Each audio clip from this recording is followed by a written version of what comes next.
Hello, Sharon Richards from the Green Desk. And now heading into that all wonderful retail madness of the last 4 or 5 weeks of the year, known as the holidays, Christmas, Kwanzaa, Hanukkah, you name the holiday Festivus for the rest of us, right? These Seinfeld fans out there. Anyway, so we were talking about sorting through the estate after one final sort before you call in the estate sale people. And,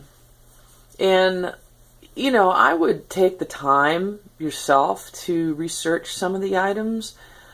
And that way when you do interview for an estate sale company to sell the what's left from after the family's gone through, at least you will have some idea of value.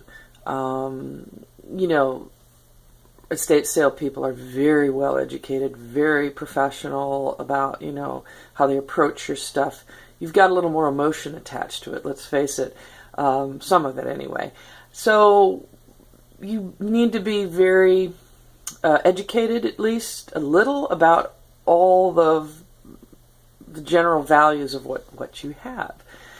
And with the internet and, you know, places like eBay, and even if it appears not to be valuable to you, you don't know. So again, it's the time and the research to look into that, which is why it's not a long, or why it is a long process.